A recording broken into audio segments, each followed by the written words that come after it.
Hi అండి అందరికీ నమస్తే అండి. ఈరోజు నేను చింతకాయ పచ్చడి చేస్తున్నానండి. ఈ చింతకాయ పచ్చడి మనకు చింతకాయలు తీసుకొచ్చుకొని శుభ్రంగా పైన పెక్కులు అయన్నీ తీసేసి రోట్లో వేసేసి పసుపు, ఉప్పు వేసుకొని ముందే దంచి పెట్టుకుని 2 రోజులు మాగనిచ్చేసి తర్వాత మనం పసుపు వేసుకుని రోట్లో వేసి రుబ్బుకుని నిల్వ పెట్టుకున్న పచ్చడండి ఇది. ఇప్పుడు దీన్ని మనము పచ్చిమిరపకాయలతో చక్కగా పచ్చడి చేసుకోవచ్చండి. చాలా టేస్ట్‌గా ఉంటదండి ఈ పచ్చడి. ఇప్పుడు ఎలా చేసుకోవాలో చూసేద్దామండి. ఇదిగండి చూసారు గదా! ఈ పచ్చడిలో ఉప్పు అనేది అవసరం లేదండి ఇప్పుడు మనకి. పులుపు కూడా చింతకాయ పులుపు కదా సరిపోతుంది. ఇప్పుడు ఈ పచ్చడిని పక్కన పెట్టేసుకొని పచ్చిమిరపకాయలని నేను ఒక 150 గ్రాముల వరకు పచ్చిమిరపకాయలు తీసుకున్నానండి. ఈ విధంగా మనకి మరీ పచ్చివి కాకుండా దోరకాయలైతే చాలా టేస్ట్‌గా ఉంటదండి. చూసారు గదా! ఇప్పుడు వీటిని తొడియాలు తీసుకొని శుభ్రంగా కడిగేసుకుందామండి. శుభ్రంగా కడిగేసుకొని బాండీలో వేసేసుకుందామండి.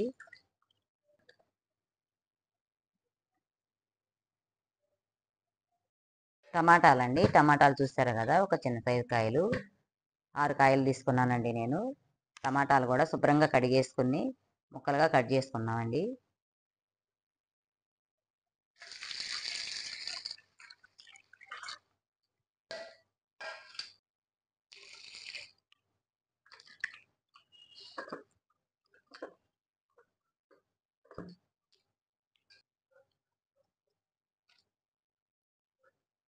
చూడండి, ఈ విధంగా మనం టమాటాలు ఇలా కట్ చేసేసుకుని ఒక గిన్నెలో వేసేసుకుందామండి.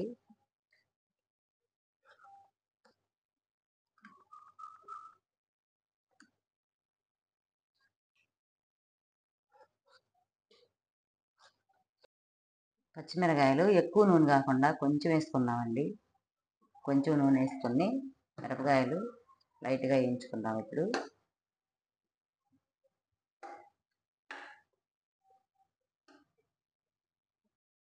మిరపకాయలు కొంచెం లైట్గా వేగిన తర్వాత మనం కట్ చేసి పెట్టుకున్న టమాటాలు వేసేద్దామండి.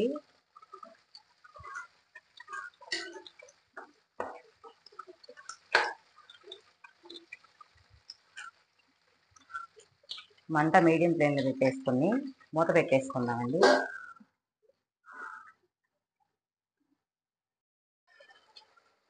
ఒక నిమిషం పాటు మగ్గిన తర్వాత ఒకసారి ఇలా తిప్పేసుకుని, ఇది చూస్తారండి, ఒక 10 వెల్లుల్లి రెబ్బలు పట్టు తీసి పెట్టినవి వేసేద్దాం దీనిలో. అలాగే ఓ స్పూన్ వరకు జీలకర్ర వేసేద్దామండి. అలాగే కొంచెం పసుపు వేసుకుందాము. ఒకసారి కలిపేసుకుని ఒక నిమిషం పాటు మూత పెట్టేసేద్దామండి. ఇలాగే మగ్గుతూ ఉంటుంది. మంట చిన్నగా పెట్టుకోవాలండి. మంట చిన్నగా పెట్టేసుకుని మూత పెట్టేసుకుందాం. ఇప్పుడు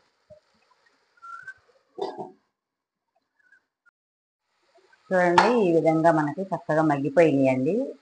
మనకి మిరపకాయలు ఈ విధంగా మగ్గితే సరిపోతుందండి. ఇంకా చూస్తారు కదా, టమాటాలు కూడా చక్కగా మెత్తగా మగ్గిపోయినాయి. ఇప్పుడు దీన్ని స్టవ్ ఆఫ్ చేసుకుని చల్లారనిద్దామండి పచ్చడి చేసుకోవటానికి. ఇప్పుడు పచ్చిమిరపకాయలు చల్లారిపోయినాయండి. చూసారు కదా, చక్కగా చల్లారిపోయిన తర్వాత మనం మిక్సీ జార్లో వేసుకుందామండి.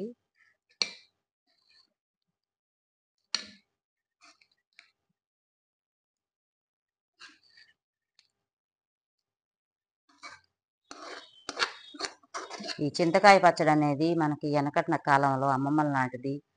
చాలా టేస్ట్గా చాలా బాగుంటుందండి. ఇలా చేసుకుంటేను మనకి ఇప్పుడు చేసుకునే పచ్చళ్ళ కన్నా అప్పటికప్పుడే ఇలా చేసి పెట్టేసుకుని మనం ఎండుమిరపకాయలు కానీ పచ్చిమిరపకాయలు కానీ వేసుకుని ఈ విధంగా చేసుకుంటే చాలా టేస్ట్గా బాగుంటుందండి. దీనిలోనే కాస్త జీలకర్ర అండి, 2 స్పూన్ల వరకు జీలకర్ర వేసేసాను.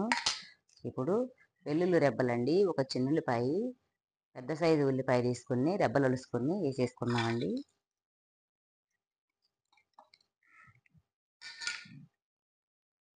అలాగే ఇప్పుడు మనం చింతకాయ పచ్చడి అండి ఇది. చూసారు కదా, మనకి ఎంతైతే సరిపోతుందో అంత తీసుకుని మనం వేసేసుకున్నామండి దీనిలో. నేను చూసారు కదా, నేను చేసే పచ్చడికి సరిపోతుందండి. అది సరిపోతుందండి. మిక్సీ వేసేసుకుందాం. ఇప్పుడు పచ్చడి ఇలా చూసారండి. ఈ విధంగా చక్కగా మనకి నేను వేసిన చింతకాయ గుజ్జుకి మిరపకాయలకి అన్నిటికి సరిపోయిందండి. చూసారు కదా, చక్కగా ఈ విధంగా మెత్తగా కాకోకుండాను ఇలా బరక బరకగా మిక్సీ పట్టుకోవాలండి. ఇప్పుడు గిన్నెలోకి వేసేసుకుందాం ఇది.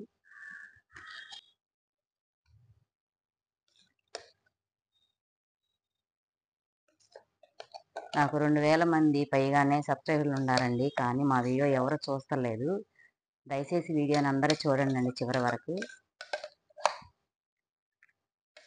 అలాగే మా ఛానల్ని ఎవరైనా ముందుగా చూస్తున్నట్టయితే సబ్స్క్రైబ్ చేసుకోండి.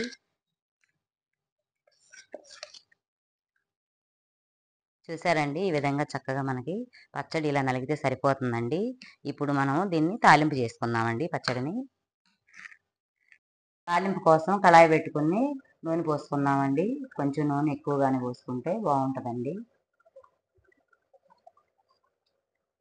అయిందండి, దానిలో 4 ఎండుమిరపకాయలు వేద్దాము.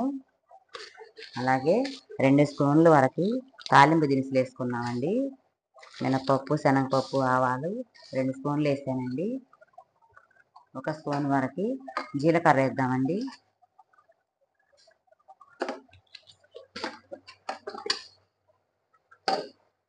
చిన్నుల్లిపాయ రెమ్మలండి.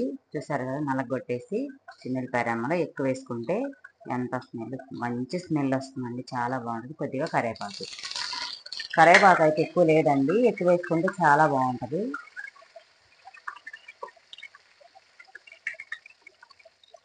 తాలింపు వేగిపోయిందండి. ఇప్పుడు స్టవ్ ఆఫ్ చేసుకున్నాం.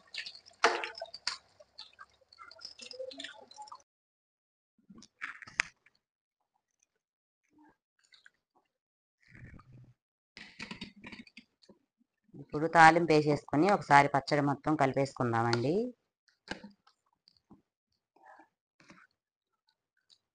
మనకి నూనె ఎంత ఎక్కువగా ఉంటే టేస్ట్ అంత బాగుంటుందండి చింతకాయ పచ్చడి.